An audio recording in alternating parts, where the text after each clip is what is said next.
Welcome back, guys. What you're about to listen to is an episode of the Four Fires podcast that was recorded at the local area director retreat down in Gulf Shores, Alabama, back on February 16th through 18th, 2024. If you're wondering what a local area director is, that's a man who's volunteering his time to join in with the Four Fires nonprofit and help us build the army of four-dimensional men in the city that they live. If that sounds interesting to you and that you might want to join in on that team of local area directors, send me an email at info@four-fires.com. You can also find that email in the description. And for the next 4 episodes, including this one, we're going to be hitting all 4 fires. I hope you enjoy, and be sure to share this podcast with someone you know. Thanks so much. Welcome to the Four Fires podcast, where we talk about winning in all 4 of the essential areas of life. Well, welcome back to the Four Fires podcast. Today I have the honor of speaking with 3 really cool guys that are part of our team of local area directors with the Four Fires tribe. And so today I've got Sean Vernamo, Tyler Toma, and Benjamin Williams. And so we're down at the first ever local area director retreat down in Gulf Shores. And so I'm really thankful to have some time with these men to share vision and have some time of accountability and for us all to grow with one another, and thankful that they're willing to share some wisdom with you, the listener. And so we got a list of questions here that we're gonna dive into. But first, I'm gonna let us go through and do a little round of introduction so that you guys know who you're listening to. So, Benjamin, why don't you give us a little intro? All right. What's up, guys? I am Benjamin Williams from Noonan, Georgia. I'm 22 and work at Harbinger Marketing, full service marketing firm in Tyrone, Georgia. Yeah. All right, Tyler. Hello. Tyler Toma. I am a husband and father to 2 little boys, Easton and Colton. I am a lawyer by trade, so, withhold judgment just for now. And I'm excited to be here with everybody and chatting with these awesome guys and hopefully building the Four Fires Army and making a real impact in the world. Love it. So I'm Sean Vernamo. I am a husband, father, business owner, and I'm the old guy in the group here. I'm 54, and I've got these young guys around me who are hopefully keeping me young. And I'm glad to be here with these folks and looking to make an impact on both, my professional career, my personal life, and my community. Cool. And you guys have heard my voice before. I'm Jeff Rice. I'm 24 years old, and really thankful that I have other men in my life, like these 3 guys sitting here with me today, that have a growth mindset and that are concerned about becoming the man that God created them to be, and then helping their sons and other men in their lives become the men that God created them to be. The first question that I wanted to ask and dig into is how has living into the Four Fires impacted your life or the people in your life? So last night we kind of dug in a little bit about how long you guys have all been living into it, and some of us a little bit longer than others. But anybody want to take a swing at that question? Like, what's been the biggest thing that you feel like has changed, or how the Four Fires has impacted your life? Well, I think the Four Fires gives a framework. As we're all going through this journey we call life, we are looking for answers. We're trying to figure and find our way through this. And the Four Fires gives a vocabulary to the framework so that we can understand and communicate among men what we're actually feeling, what we're thinking, and what we're talking about, so that we can help support each other and go, guys, I've been there. I understand. This is the struggle. I've been down this road, and here's what you're facing. I get it. And here's some things that can help kind of get you over that hurdle and around that obstacle and further down that path. I'll piggyback on a word we talked about yesterday, which was ownership. And when we're talking about how the Four Fires has impacted me personally, I'll speak to myself personally, is it's impossible, or I wouldn't say it's impossible, but it's extremely difficult to teach or show other men what we should be emulating if we're not doing it ourselves. You can't have an obese dietitian. You can't have, a morally corrupt pastor, at least not in the authentic sense. So the way that it's impacted me is more so than just fixating on fixing the other men around me. It has to be an inward looking first, and actually jumping into the Four Fires and staying cognizant of what we're trying to do is really what's made an impact on me, is more so than looking at the problems around me, whether it's the issues I see in society or the issue amongst men in general. It's more of thinking about how can I be that emulation, and how can I be that example, using the Four Fires framework to make myself better, to hopefully one day impact and be an example for the men that look at me. That's good. Yeah, I think for me, the Four Fires has brought awareness to these different areas of my life, which has allowed me to then take ownership, because you can't take ownership of the different areas without awareness of the areas that you're falling short in. So taking the Four Fires assessment and seeing the numbers of the areas where I'm clearly falling short of where I want to be, or where I should be, has been helpful for me to then prioritize and refocus where I need to be putting my time and energy and effort. Yeah. So just that awareness of what I should be focusing on. Yeah. Yeah, for me, I think that the biggest area that I immediately saw 2.5 years ago or so when I first started, or 2 years ago when I first got introduced to the Four Fires, it really impacted my marriage. And we talked a little bit ago, off air, I guess, about what it is that our wives are, say at least most wives expect for the man to lead and take charge, and just Sean, your line was our wives want to hear, "I got this, honey," and that's what our wives want from us. And so for me, I was not being that sort of man for my wife when I first got married. I was very passive and just living in a victim mindset and not taking ownership, like you said, Tyler. And so what the Four Fires did, I think, simply for my marriage was it helped me become aware, and then take ownership, and then start becoming this man who was then leading his wife, and I wanted respect, but then at the beginning of my marriage, I wasn't doing anything that was respectable. So I was demanding and expecting something that I really didn't deserve from my wife. So it really helped me to see and identify, like you said, Benjamin, the awareness of like, that's what I need to be doing to be deserving of respect. And so I think the Four Fires really has just impacted my marriage more than anything. So that's been and I have really great feedback from my wife, so that's how I can prove that it's impacted my marriage. So that's really cool for me. So one of the comments that I hear a lot is, if I could find the time to do this or that, or there's not enough time to do this or that. That's just something I hear, sort of like that victim mentality, like, man, I can't do that. If I could find the time. So when you guys feel time crunched, what are your practices to make sure that you're still hitting all Four Fires on,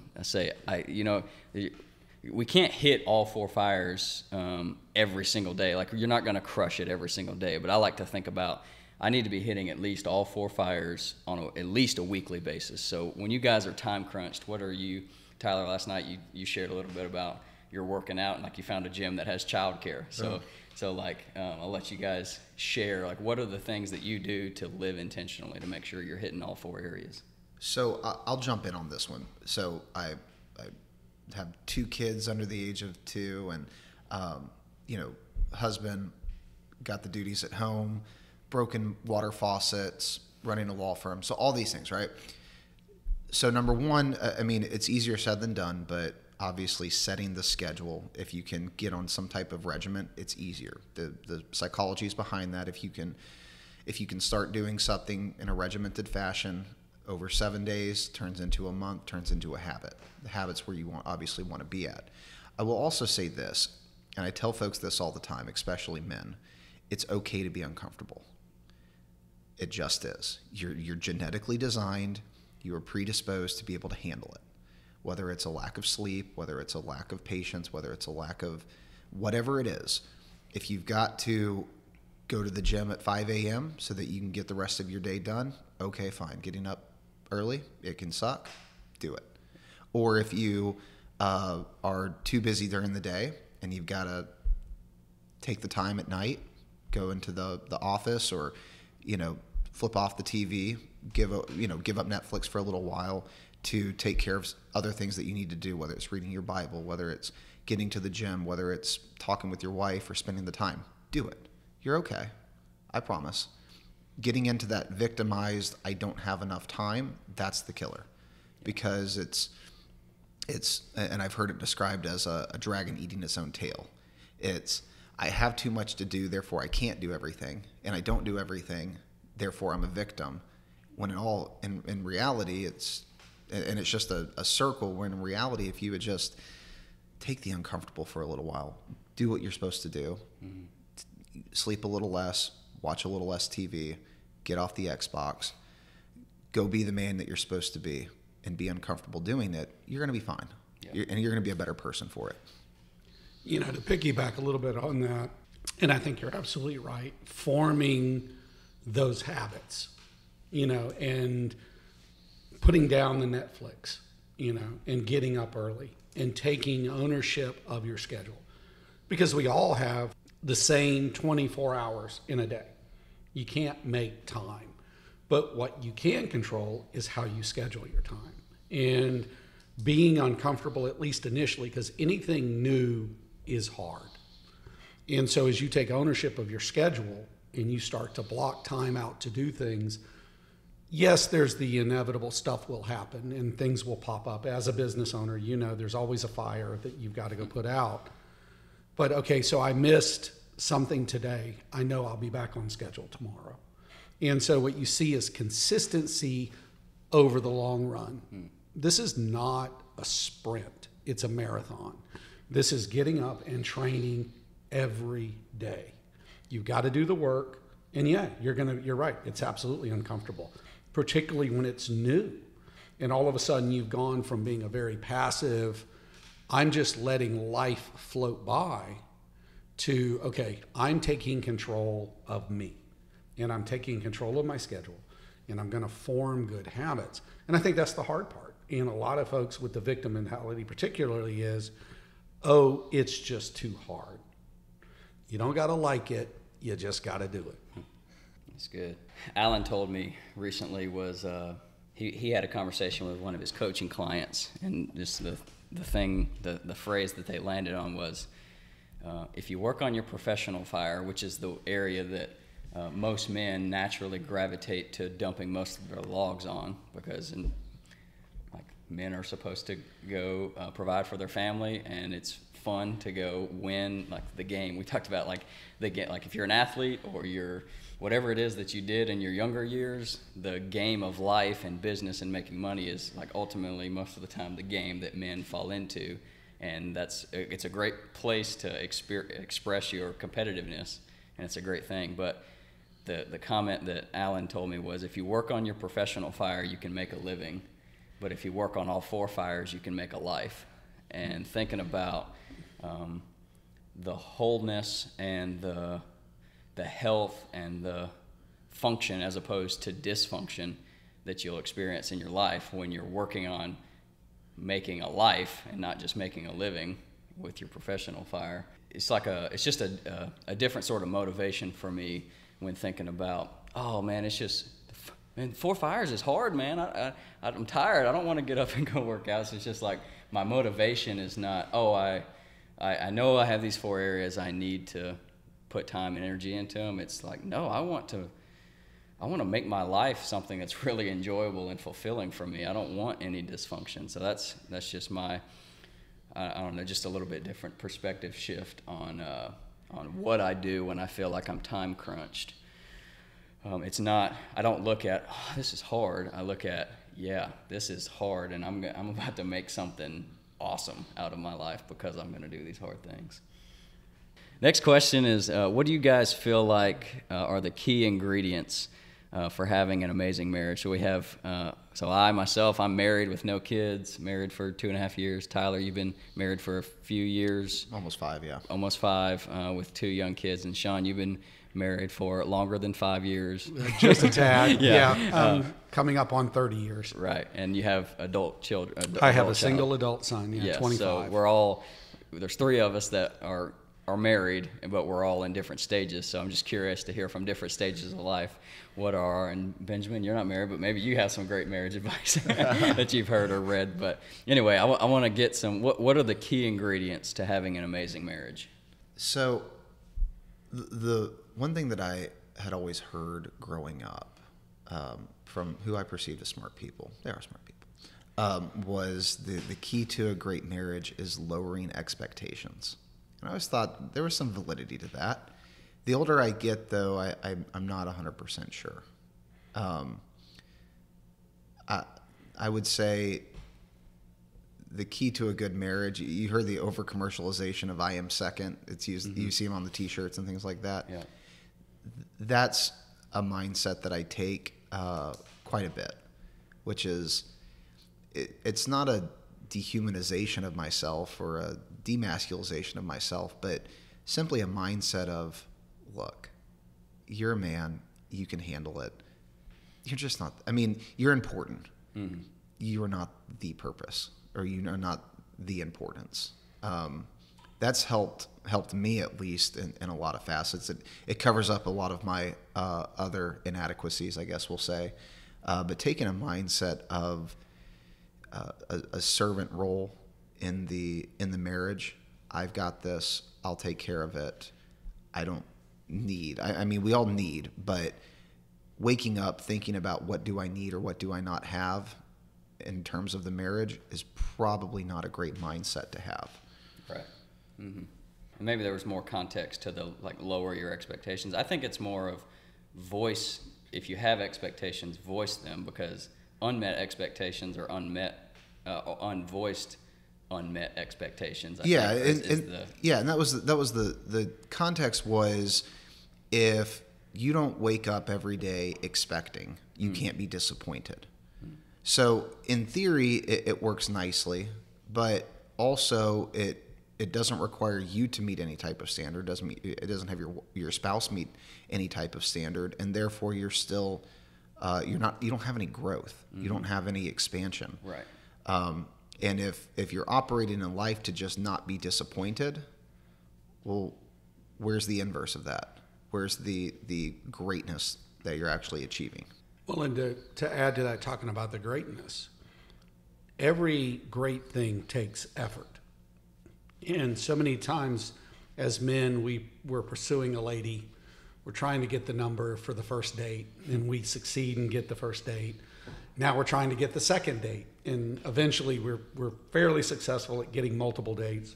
And then we reach that decision that we think this is somebody we want to spend the rest of our lives with, and then we ask this person to marry us, and we succeed and we get married. We have made all of that effort up to this point to achieve something, and then so many marriages today, people stop. The men stop. Anything great takes effort. So having been married to my better half for 30 years, 3 decades, it takes effort every day to make something great. Don't stop the pursuit. Don't stop the nurturing. Don't stop trying and putting in the effort and, yes, the work to make that great. Nothing great comes easy. If it was easy, everybody would have it, right? If you want something great, you got to make the effort. You got to work for it. Mm-hmm. And so too many times, I think young men, freshly married, in that early stages, they hit that rough patch a couple of years in, because all of a sudden the things that were cute that you thought were endearing about your spouse now drive you absolutely bonkers and you can't handle it anymore, that's when the real work begins. That's when you have to accept and then begin the effort. So as you go through that stage, understand that don't quit, make the effort. Because I can tell you from the backside of 3 decades, it's much better here. When you finally connect and you and your partner are in sync, life is great. Yeah. One of the things I'm thinking of is my wife and I. So what I'm about to say, I think it applies definitely to people who are dating or not dating anyone yet, or they're engaged, they're just thinking about getting married, or even if you are married, I think this applies because it's just a simple choice. But my wife and I was very lucky to, Rachel and I have always, well, not always, most of the time, and even now definitely we're, I would say almost 100% on the same page with everything, which is a real blessing. But when we were dating, we just like clearly stated before we were even talking about marriage, like if we get married, divorce is not an option. And so like just the commitment to the marriage even before it starts, but even if you are married, I think you could like choose today to have that conversation with your spouse and say like, hey, I'm in this for life. Like divorce is not even an option for me. So I think that was a big thing for Rachel and I, because we went into it like, no, this is my decision, and these vows that I gave you actually mean something, till death do us part, for better or for worse. And then another thing that was what I feel like is a key ingredient to an amazing marriage was, so Alan recommended that I read a book called His Needs, Her Needs it's by, I think the guy's name is Willard Harvey or something like that. But the book talks about that men and women, we're different most of the time. The book lists 10 emotional needs. Most of the time, 5 of them are masculine. Most of the time, 5 of them are feminine. And most of the time, that the man and the wife are complete opposite. And so the things that I feel are important, things that I need met from my wife, she's going to see those as the least important, that means something to her, and vice versa is true. The opposite is true. And so when I read that book, it just gave me a perspective of like, oh, we are different. Like we talked about the other book, Men are from Mars, Women are from Venus. Like we're different. And so just understanding that helped me see, oh, that's what it means to die to yourself and like Scripture says, love and cherish your wife and give yourself up for her as Christ did the church. I was like, oh, okay, I see what that means. Because I have to choose that what's important to Rachel is important. And like that is super easy to say and really hard to do. Because Rachel's emotional needs, like full transparency, sometimes I feel like I don't need that at all. But I love you, Rachel, and so I'm choosing to meet these needs for you. So the big one for her is intimate conversation and open and honest communication. And so I'm not perfect, but like I choose, like that is the most important thing for her, for me. She's going to feel loved when I prioritize that emotional need over my emotional need. And I think what I got also from the book was that I read the 10 emotional needs. I'm like, yeah, I need those things met by my wife. Yeah, that's true. I want those things met. But then where Scripture tells us that the man is the leader of the household and the head of the household, and he's supposed to lead, I was like, okay, well, that makes sense. I know my 5 emotional needs and Rachel has hers, but I cannot expect her to meet mine until I meet hers first. If I'm going to sit back and say, well, I'm not talking to you and have an open and honest communication because you haven't told me I have big muscles today. So the man is supposed to lead. So it's the choosing the uncomfortable situation and like doing the thing you know you're supposed to do. I give myself up and die to myself and lay myself down like Christ did the church for my wife. So I choose to meet hers first. And then what I found was when I do that, when I prioritize Rachel, and I'm not perfect all the time. In fact, I struggle a lot of times.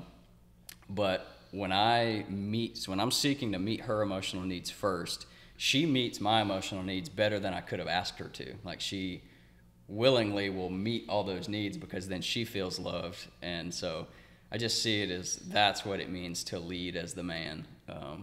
So that's what I feel like at this point in my life, being married for 2.5 years at 24 years old, that those are some key ingredients to an amazing marriage. And I tell people, I have guys from college that will talk, and they're like, man, how's the married life? Like, you've been married for a little while. And I'm like, marriage is amazing if you make it amazing. Like, the happily ever after, like, that's all bull. That's BS. Like, that doesn't, it's only going to be amazing if you make it amazing. And it's intentionality. Well, and you talked about the leadership. What you described was servant leadership. That's right. You know, it's not my way, highway, I'm in charge, do what I say. It's servant leadership. Yes, you are leading, but you're leading from a position of I'm here to serve. Right. And so by you addressing her needs and willing to, as you had mentioned, put yourself second, right? I might be the person that's responsible. Let's talk about leadership is simply responsibility to see that it is getting done. And you take that servant leadership where you're saying, I'm willing to be second and put her needs and take care of her, and we'll go from there. Yeah.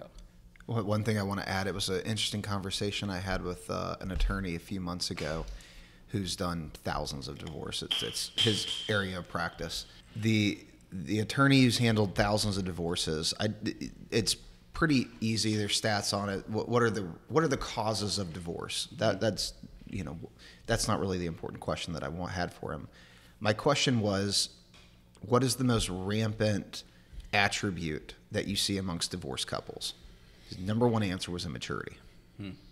Immaturity, not just in the sense that you act like a 20-year-old when you're 40, but it is an immaturity with regards to either a love of self, it is a disbelief that this world is here to serve you and you are not to serve it or the people around you. It is a immaturity with regards to what your duty is as a man. And we were speaking this from a man's context, because in his belief, what he saw is that the marriages that fall apart are usually started by an immature man. And it stuck with me, because marriage is not, we see the stats. Younger people are getting married at significantly less rates, having less kids, because insert whatever reason you want here, but a lot of it is that sounds like a lot of work. You know, I'm not comfortable not being served or being placated to or being pampered, but it stuck with me because their immaturity means a lot of different things, but immaturity is at its basis a reversion back to a kid's status. That's what we're talking about. And as a 10-year-old, no, you're not thinking about how I can serve the world. You're thinking about what time is Power Rangers on and somebody go get me a juice box, right? And it's not. So when we get older, and even after a marriage of 10, 20, 30 years, there can still be a reversion back, because like we talked about, it is a nonstop, ongoing marathon that we always have to, but a reversion back to immaturity status. It deteriorates marriages. Right. But I thought it was interesting that the one word he used was immaturity. Wow. And it usually starts with a man, and then as the leader of the household, it just metastasizes to the rest of the house and ultimately your marriage. And at which point you get to both people get to the point and say, I don't like you. I married you. I lived in the same house with you for 20 years. We raised 3 kids together. We had a lot of great times, went to Europe. I hate you. That doesn't just happen in a vacuum. Right. Wow. I think that's directly correlated to the servant heart. So if you're immature, you're not going to have a servant's heart. So for those 2 of us sitting at the table, or 2 of you with kids, what's your greatest parenting advice? Wow, that's a hefty question. I actually think we touched on it last night. Yeah. Be there, be present. Yeah. I know that one gets thrown around a lot, but like we talked about last night, you want to give your quote about how kids spell? My dad, shout out to my dad. He always says kids spell love Time. So that's the line. Yep. Yeah. And I kind of wanted you to talk about our discussion about quality time with kids. Yeah. Quantity has a quality all its own. And it's very hard to take a young child, 6, 7, 8, and say, I want to have quality time with that child. We're going to schedule it between 1 o'clock and 1:15, and we're going to have 15 minutes of great quality time. This is an 8-year-old. They don't understand. Yeah, their plan isn't your plan. And, as you mentioned, Power Rangers is on, and they don't want anything to do with you for the next 30 minutes. You mean you're not the Red Ranger? Yeah, exactly. You are not. And so for young children particularly, when they're coming up, you have to put in quantity with them. And then the quality is a result of the quantity. Right. And so you're present, as we were discussing earlier. Being present for your children is 95% of the battle, right? They want to know that they're there, that you're there, that it's a safe environment, that they feel loved, and that they know, hey, Dad, can you fix this? Dad, can you take care of this? And Dad's there to do that. That comes back, again, you're a servant leader, and you're responsible for these young children. And then as they grow and they become young adults and then eventually adults, for those of you with older children, you'll understand that, dads particularly go from we are the heroes when they're young to dad is a complete idiot when they're teenagers to at 25 or 30, they go, oh, wait a minute, maybe dad wasn't so dumb after all. So that's just the journey of life that we as fathers deal with. And the way that you get to the better side of the back of that is the quality and quantity that you've put in when they're young. Yeah, piggybacking off of that, my pro bono sector of my law practice is juvenile. And unfortunately, it's just horrific situations that you see with kids. And one thing you mentioned about security, the time that you spend with your kids, the more time you spend, the safer they feel. The safer they feel, the greater they grow. I mean, it just, and that's one thing I see with all the juvenile kids that I represent is almost always do the psych reports come back and say they've got abandonment issues. They have fear of, you've got little 4-year-olds who, when we're, a foster parent's dropping them off at daycare, they are petrified. They're not petrified because it's a new situation. They're petrified because they don't know if you're coming back. So, my experiences with younger kids, that's what I got. But the quantity of time covers a multitude of sins, for lack of a better word. They don't remember. I think my 2-year-old wanted to have a go-gurt fight on the white couch the other day. Just open the tab and let's just like Ben Stiller and Zoolander where they're having with the gas. having the gas fight. Yeah, right. He wanted to have it with a go-gurt stick, and took it away, and he got mad at me. And 10 seconds later, he doesn't care because we're back to playing rodeo and throwing things at the wall. But he feels safe. He knows that he's not going to be cast out. He doesn't, and I don't ever want that to be a thought in his mind, which is, why does dad not want to spend time with me? Or why does dad not spend enough time with me? Even a smallest crack can, like we talked about earlier today, where those small cuts, you said you had a great dad. There's one little thing that one time really in the grand scheme of things doesn't really matter. But the intentionality of just be there, just be there. Well, I feel like that's a summed up great answer. That's like, if you were going to do one thing as a parent, spend a lot of time with your kids. Yeah, that's good. I hope there was some gold in there that you can take and apply to your life and your People Fire. Be sure to tune in next week to hear a continued version of this conversation on a deep dive into the Purpose Fire. Thank you so much for listening. Remember to share this podcast with someone you know, and remember to live intentionally.